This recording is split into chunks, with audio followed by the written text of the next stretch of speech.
सोमवार का दिन शंकर भगवान को समर्पित होता है। आज के दिन भक्त भोलेनाथ को प्रसन्न करने के लिए विशेष पूजा अर्चना करते हैं।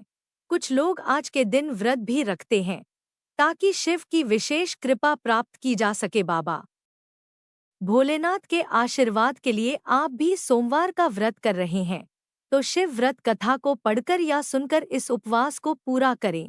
ओम नमः शिवाय। हर हर महादेव। सोमवार व्रत कथा। किसी नगर में एक धनी व्यापारी रहता था। दूर दूर तक उसका व्यापार फैला हुआ था। नगर के सभी लोग उस व्यापारी का सम्मान करते थे।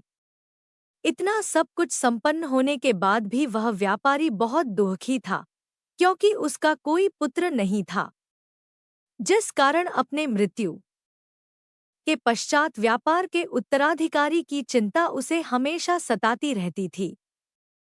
पुत्र प्राप्ति की इच्छा से व्यापारी प्रत्येक सोमवार भगवान शिव की व्रत पूजा किया करता था और शाम के समय शिव मंदिर में जाकर शिवजी के सामने घी का दीपक जलाया करता था। उसकी भक्ति देखकर मां पार्वती प्रसन्न हो गई और भगवान शिव से उस व्यापारी की मनोकामना पूर्ण करने का निवेदन किया। भगवान शिव बोले, इस संसार में सबको उसके कर्म के अनुसार फल की प्राप्ति होती है।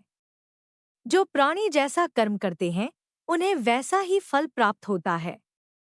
शिवजी द्वारा समझाने के बावजूद मां पार्वती नहीं मानी और उस व्यापारी की मनोकामना पूर्ति हेतु वे शिवजी से बार बार अनुरोध करती रही। अंततः माता के आग्रह को देखकर भगवान भोलेनाथ को उस व्यापारी को पुत्र प्राप्ति का वरदान देना पड़ा।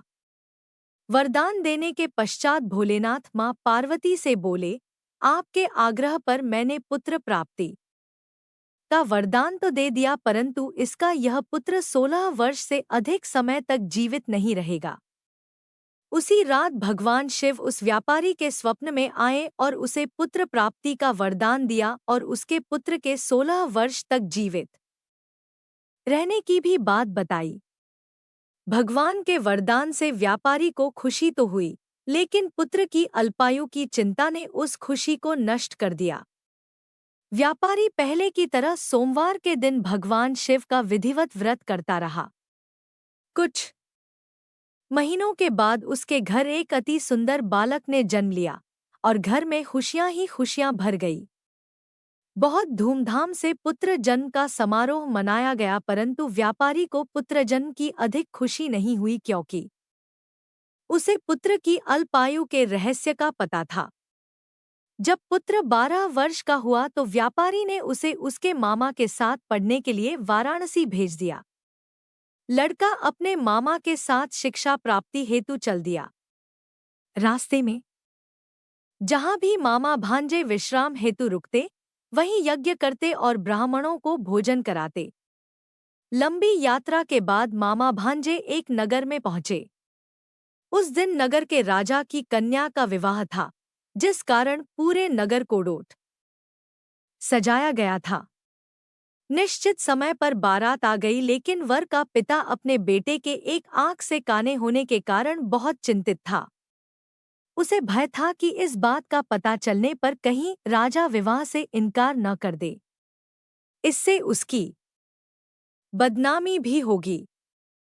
जब वर के पिता ने व्यापारी के पुत्र को देखा तो उसके मस्तिष्क में एक विचार आया। उसने सोचा, क्यों न इस लड़के को दूल्हा बनाकर राजकुमारी से विवाह करा दूं।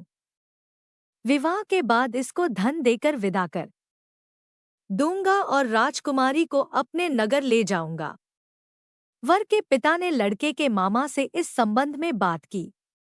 मामा ने धन मिलने के लालच में वर के पिता की बात स्वीकार कर ली। लड़के को दूल्हे का वस्त्र पहनाकर राजकुमारी से विवाह कर दिया गया।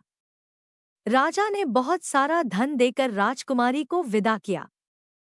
शादी के बाद लड़का जब राजकुमारी से साथ लौट रहा था तो वह सच नहीं छिपा सका और उसने राजकुमारी के ओढ़नी पर लिख दिया, राजकुमारी, तुम्हारा विवाह मेरे साथ हुआ था। मैं तो वाराणसी पढ़ने के लिए जा रहा हूँ और अब तुम्हें जिस नवयुवक की पत्नी बनना पड़ेगा वह कान्हा है। जब राजकुमारी ने अपनी ओढ़नी पर लिखा हुआ पढ़ा तो उसने काने लड़के के साथ जाने से इनकार कर दिया। राजा को जब ये सब बातें पता लगीं, तो उसने राजकुमारी को महल में ही रख लिया। उधर लड़का अपने मामा के साथ वाराणसी पहुंच गया और गुरुकुल में पढ़ना शुरू कर दिया। जब उसकी आयु 16 वर्ष की हुई तो उसने यज्ञ किया। यज्ञ के समाप्ति पर ब्राह्मणों को भोजन कराया और खूब अन्न वस्त्र दान किए। रात को वह अपने शयन कक्ष में सो गया। शिव के वरदान के अनुसार शयनावस्था में ही उसके प्राण पखेरु उड़ गए। सूर्योदय पर मामा मृत भांजे को देखकर रोने पीटने लगा। आसपास के लोग भी एकत्र होकर दुख प्रकट करने लगे।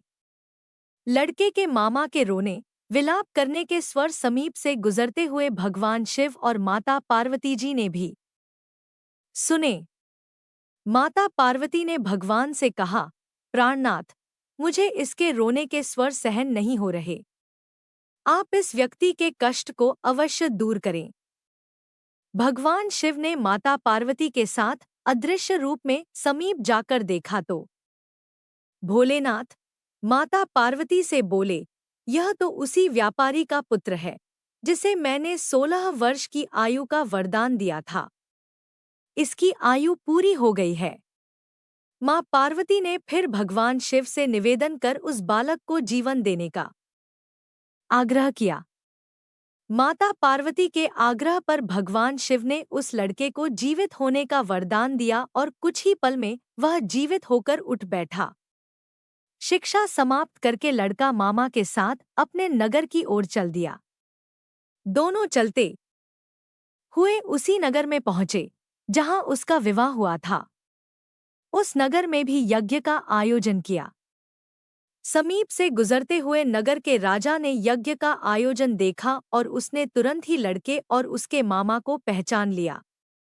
यज्ञ के समाप्त होने पर राजा मामा और लड़के को महल में ले गया और कुछ दिन उन्हें महल में रखकर बहुत सा धन, वस्त्र आदि देकर राजकुमारी के साथ विदा कर दिया। इधर भूखे प्यासे रहकर व्यापारी और उसकी पत्नी बेटे की प्रतीक्षा कर रहे थे।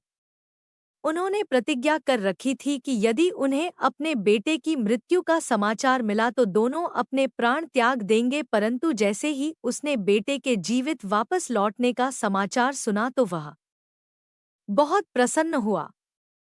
वह अपनी पत्नी और मित्रों के साथ नगर के द्वार पर पहुंचा। अपने बेटे के विवाह का समाचार सुनकर पुत्रवधू राजकुमारी को देखकर उसकी खुशी का ठिकाना न रहा।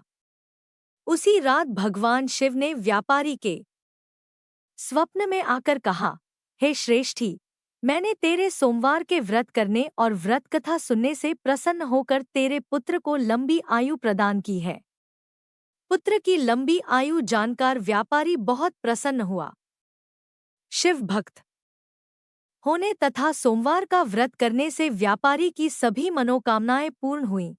इसी प्रकार जो भक्त सोमवार का विधिवत व्रत करते हैं और व्रत कथा सुनते हैं, उनकी सभी इच्छाएं पूरी होती हैं।